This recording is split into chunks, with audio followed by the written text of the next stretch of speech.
thank you for giving me the opportunity to speak at the CH Virtual Symposium.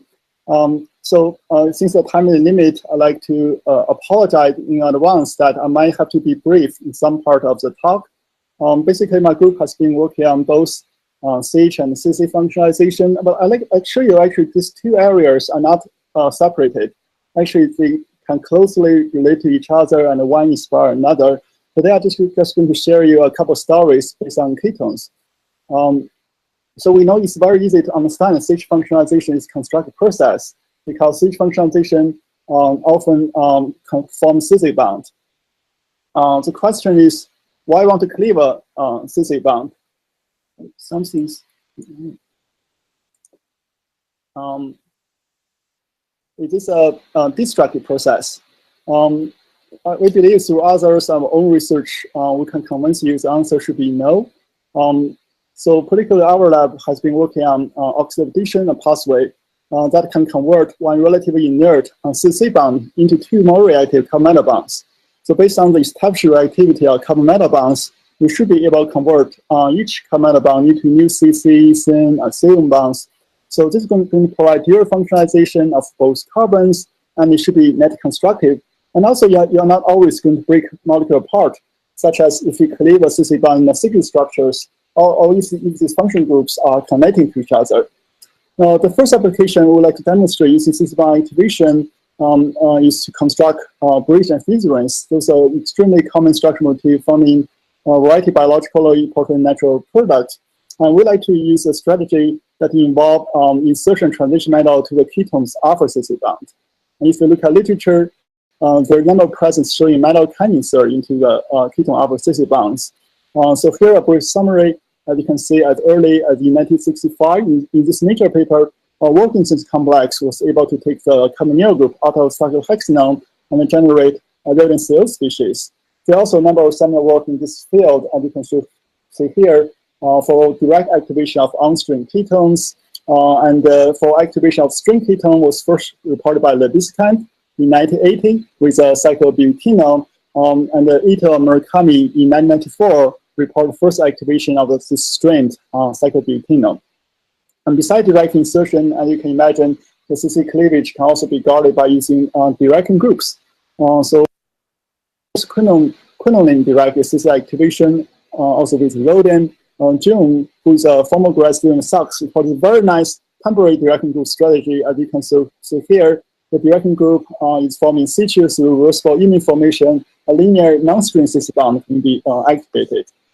So based on all this beautiful seminal work, so our initial objective is to systematically explore a driven method for bridge and fusion synthesis using carbon-carbon activation.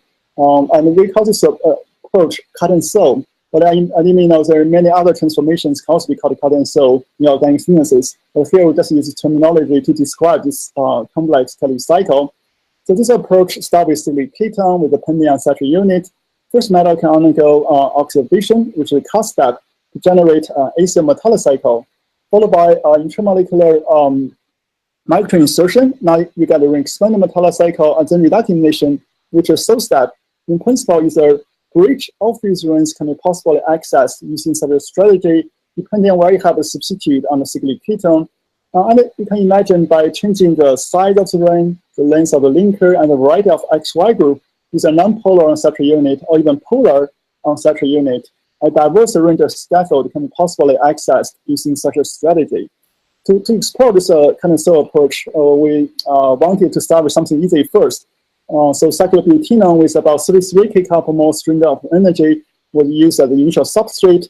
So here, just give you a brief summary. Essentially, we can selectively cleave the C1, C2 CC bond, followed by intramolecular coupling either with olefin or alkynes, or even the more polar SYN double bond to form some number of fused tricyclic scaffold. We can also control the enantiomer selectivities in many of these cases.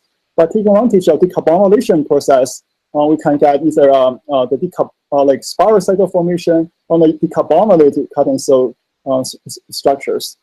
And then we move to a little bit less strained, the saturated cyclobutanol with about 26 kcal/mol strain of energy. And using that scaffold, we also develop both the cut and sew or the decarbonate cut and sew with olefins. And we also found some interesting transformation with allynes. So I'm not going to talk about details, but we found the chemistry useful to construct a number of bridge bicycles. In some cases, we can also obtain high energy selectivities. So we had a lot of fun with these formalin compounds. But one question we have always been trying to ask ourselves is, can we do the cut and sew chemistry with 5-membrane or 6-membrane molecules? So the story can be traced back to 2011. One was first year senior professor and still working in the lab myself. One day I wondered, maybe we can use this 5-member diketone as a substrate because it has a relatively weaker CC bond. Maybe we can use the Jones cofactor strategy to bring rhodium in between these two carbonyl. And if we are lucky enough, we might be able to get alkyne to insert to generate some membranes. So I found some starting materials from the lab, such as this 1,2-diketone, 2-aminopyridine, and diphenylacetylene, and set this reaction up by using the simple Wilkinson's complex as a catalyst. The next day, indeed, I was able to isolate a new compound, so I got quite excited. However, the NMR spectrum of this molecule, you know, we're looking like the 7-membrane compound. Instead, the structure is more consistent with this like accumulation product. And you can imagine this product should come from a pyridine-directed CH bond activation, followed by alkyne molecule insertion and accumulation. So as you can imagine, I got quite disappointed because I feel this structure looks quite esoteric, and nobody going to be interested in these molecules. The next day, when I look at this compound again, it started to become interesting if you ignore the other carbonyl. It becomes more interesting if we can imagine the alkyne can be substituted by olefin, and the enamine can undergo subsequent hydrolysis to give the ketone. Now, if you compare the structure of the starting material and the product, the net transformation can be considered as a ketone alpha activation using olefin as activating agent. So why we got interested in this reaction? Because we all know the enolate activation still represents one very important ways nowadays to form carbon-carbon bonds. I believe everyone have learned this from sophomore organic chemistry textbook. You can take a ketone and treat it with LDA and amino 8 to generate a lithium enolate. So you can quench the lithium enolate with active halide to generate the active ketones. But we also know that this actually is a problematic transformation as documented by a number of advanced organic chemistry textbooks. I show here. First, this reaction need a symmetric strong basis. For unsymmetric ketones, the reaction is generally not always radioselective. There's risk for multiple alkylation. The cryogenic conditions is not friendly for scale up. But big issue here we feel is the use of active halide. It is both toxic and expensive. It also generates stigmatic halogen containing byproduct. We know another way to form active ketone is stop enamine reaction. We also learned this from a sophomore organic chemistry textbook. This reaction generally much more radioselective and typically give a monoacylation. But the issue is still there because for stock enamine reaction, actually more reactive electron files such as methyl iodide, allyl bromide, and methyl acceptors are typically required. This reaction also generates byproduct. So stimulated by this ketone acylation challenge, so we feel quite interested about using unactive olefins as activating agents, and wonder if we can add a ketone alpha CH bond across an olefin, and if we can control the linear versus branch ratio, we might be able to generate a highly adenomical ketone acylation approach. Olefins are much more available, less toxic, actually much less expensive. Actually, many active halides can be ultimately prepared from olefins. And also because the reaction in principle does not generate symmetric byproducts, the reaction conditions can be made both pH and redox neutral, which can be important for developing like a broad function group tolerance and broad substance scope. So we feel the CH olefin coupling might provide a sustainable ketone acylation approach. Now the question is how to realize such a transformation. Inspired by our initial discovery with a diketone, so you can see in this case, we found aminopyridine can serve as a so-called traceless and recyclable derivative group. So based on this discovery, we propose a bifunctional catalyst. Essentially, the catalyst has two domains: the amine domain and the transition metal domain. So you can imagine the amine domain can first grab the ketone to form the corresponding enamine. This really has two benefits. First, it converts the sp3 switch bond to sp2 to make it more reactive towards oxidative addition with a low valence transition metal. Second, it brings the metal in close proximity to the targeting switch bond. Then you can trigger the subsequent oxidative addition, and followed by olefin microinsertion, and then redetonation to give the alkylate enamine. The water produced in the enamine formation step can come back and hydrolyze the alkylate enamine to produce the alkylate ketone. And meanwhile, it can regenerate the bifunctional catalyst. So based on stop-enamine reaction, we believe this reaction should be radioselective and should provide monoalkylation. However, if you look at the catalytic cycle, there are two steps can be problematic. First, oxidation into this electron-rich enamine vinyl switch bond, because you see that the carbon has a partial negative charge on it, and it's not easy to for a metal to undergo oxidation with an electron-rich switch bond. The second, redetonation from this electron-rich enamine vinyl group as sp3 carbon. Redetonation is more efficient when we have one electron donating and one electron destroying group. So you have two electron-rich groups on the metal. So how to address these two challenges? So I have to say I really got lucky by working with outstanding Momo, and Momo was able to solve both challenges within one shot. And the key was to use these 7 other indolene as a bifunctional ligands. And of course, the use of anhydrous carbon ligands like IMS here is also critical to provide high reactivity. And now you can see we can use regular ketone as the substrate, like cyclopentanones here, and simple olefin like ethylene serve as the ethyl source, the alkylating agent. And first, we're quite surprised to see that the reaction actually is quite radioselective. For this unsymmetrical 3-substitute cyclopentanone, we essentially only observe the alkylation at the less than the C5 position. We do not observe the alkylation at the C2 position or dialkylations. And the reaction is also scalable. On the gram scale, we can still get a quantitative conversion with 0.5% urine dimer as the catalyst. And the isolated yield is lower because this compound is quite volatile. And you can see we can also run the reaction under highly concentrated conditions. Essentially, that means we do not need much solvent.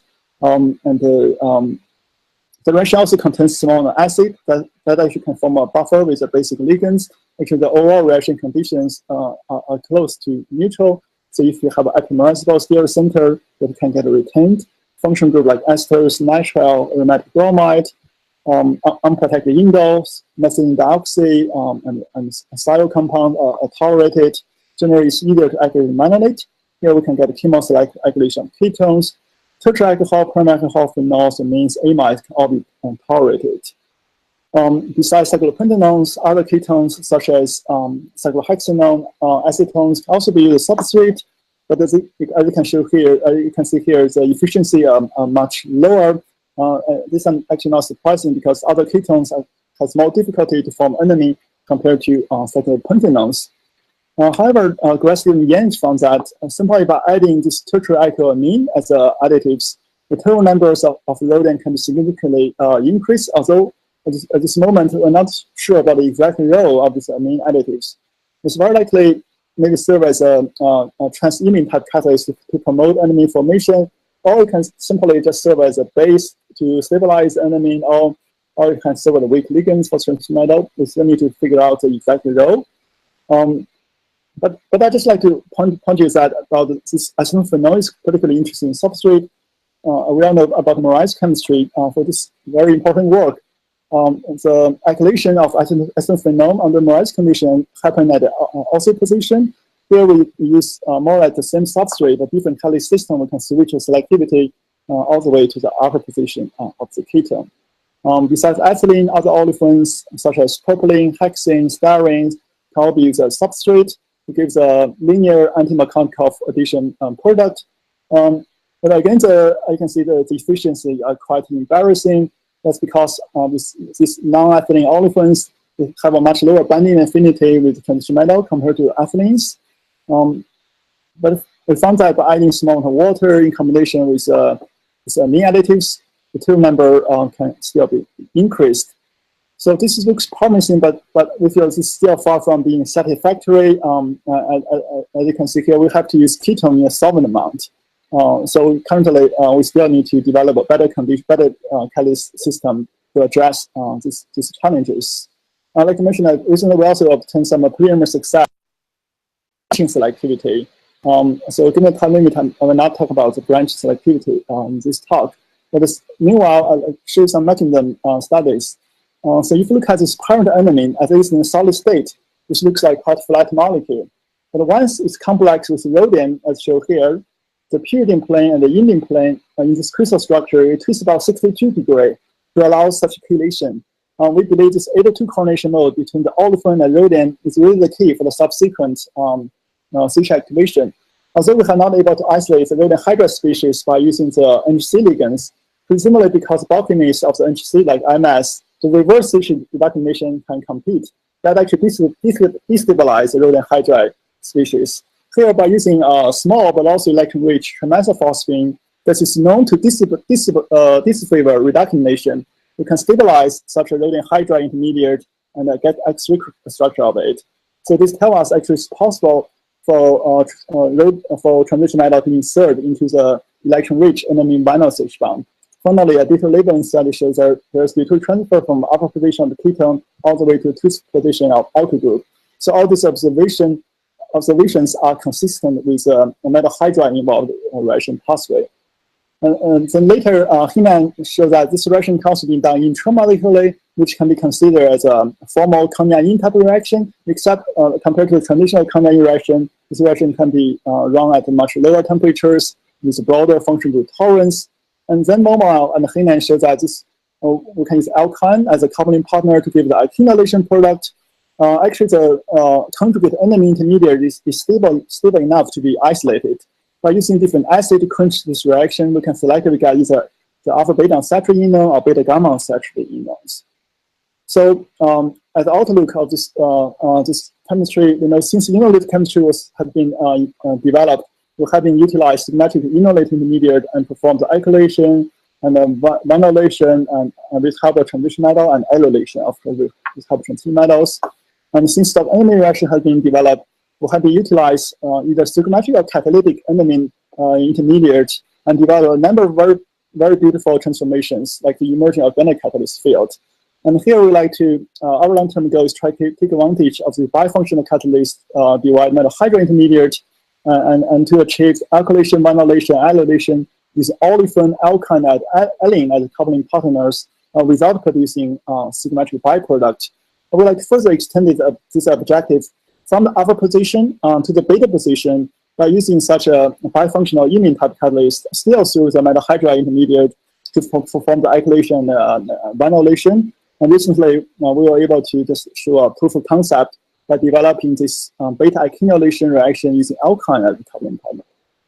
So, but if you recall that, as I mentioned, actually there's still one challenge. There's many challenges. One challenge you cannot address that is the coupling with non-ethylene olefin. If you recall, we had to use ketone in a solvent amount.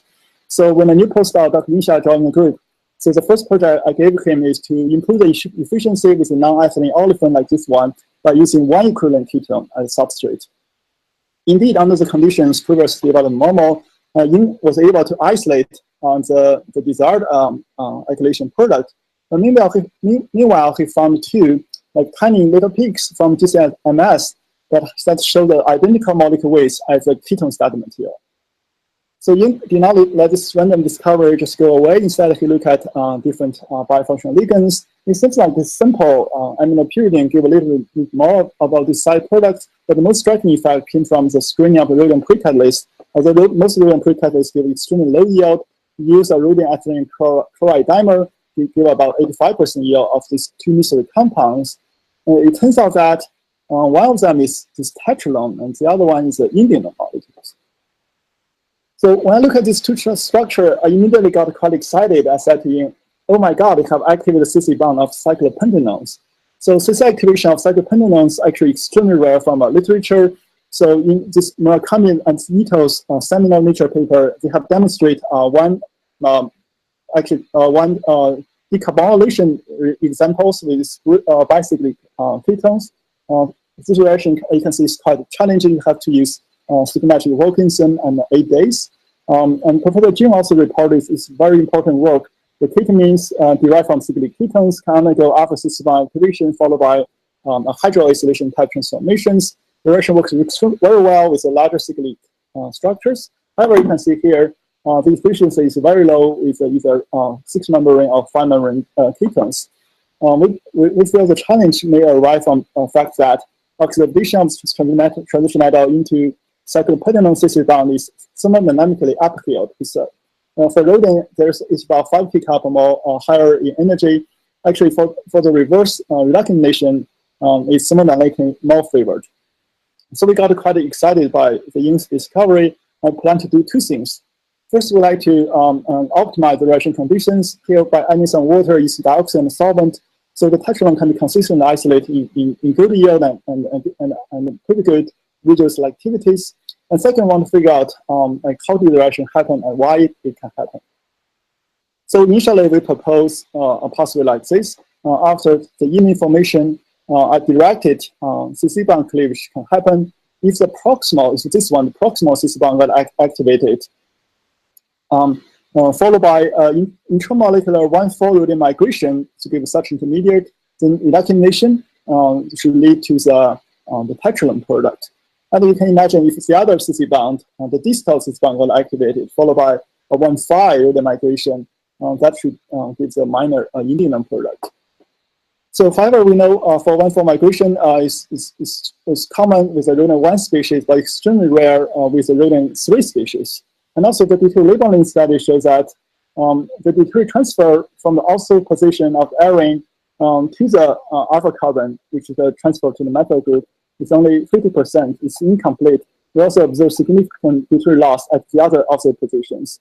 So this phenomena seems to be suggesting there's some reversible stage functionalization happening at the ortho position of the array, which is inconsistent with a concerted 1,4-rodin migration. So with the help of Professor Peng Liu and Dr.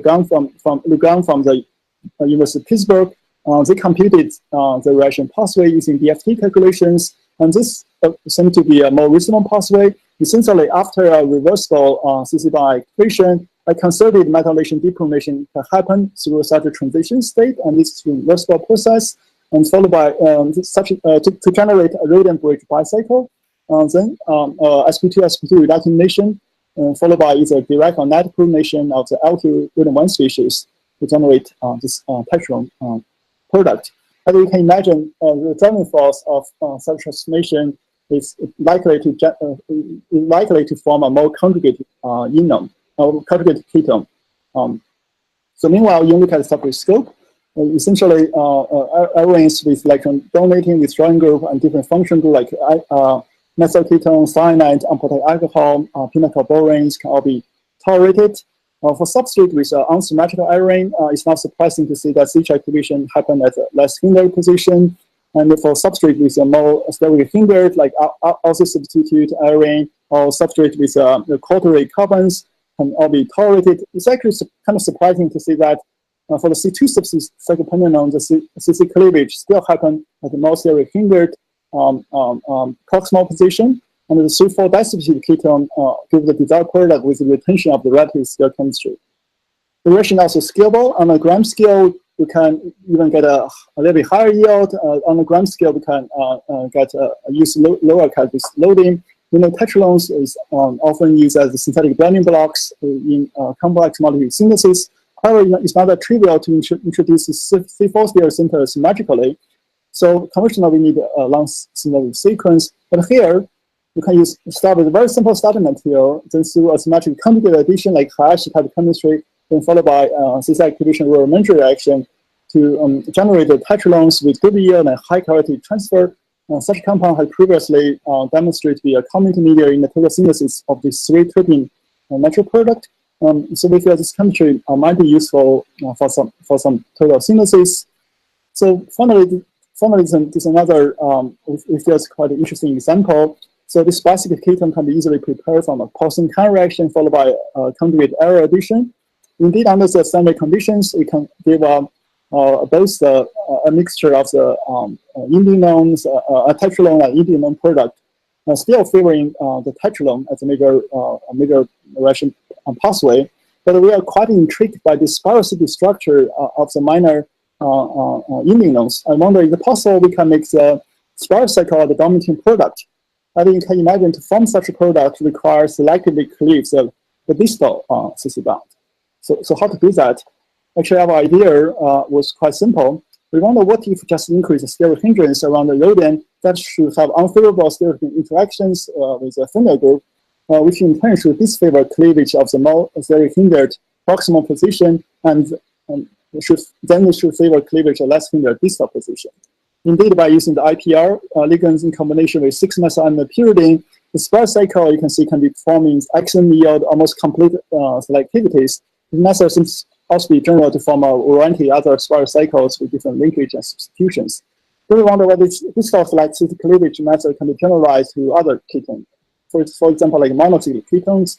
If you recall, previously using the IMS conditions, these ketones actually still favor forming the tetranone as a major pathway, which is the cleavage of the proximal CC bond.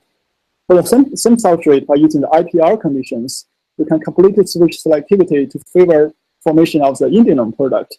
And then we also found the IPR condition seems to be a little bit more reactive. You can even cleave the CC bond of the less strength cyclohexanone. So where using the IMS condition, given no reaction happen with this substrate. So we got encouraged by this result. Currently, we try to further improve the efficiency of the turnover members with the activation of 6-membrane, and hopefully we can further improve the selectivity, size selectivity for the CC cleavage event. Okay, as a summary, I hope today I show you some new twists in carbonyl chemistry. The conventional, we either take advantage of this acidic alpha hydrogen and perform inert alkylation reactions, or take advantage of the more polarized double bonds and perform some carbonyl addition reactions. And by using some bifunctional catalytic design, we can perform some CH functionalization at either alpha or even beta positions, or we can do some CC functionalization. I hope I have shown you a progression of our substrate that can be cleaved, starting from very strained cyclobutanol to a little bit less strained saturated cyclobutanol. Now we're moving to less strained ring system. So this is the most important slide. I'd like to acknowledge all my students and postdocs from both University of Texas and Austin, as well as from University of Chicago. I feel lucky to work with a group of young and talented people. So I feel I'm being educated by them on a daily basis. I'd like to thank Peng and Gang for their McKinsey studies, thank this funding agency for their generous support and industry donations. Finally, thank you again for the invitation, and Dan for the technical support, technical assistance. Thank you for attention. Happy to answer any questions.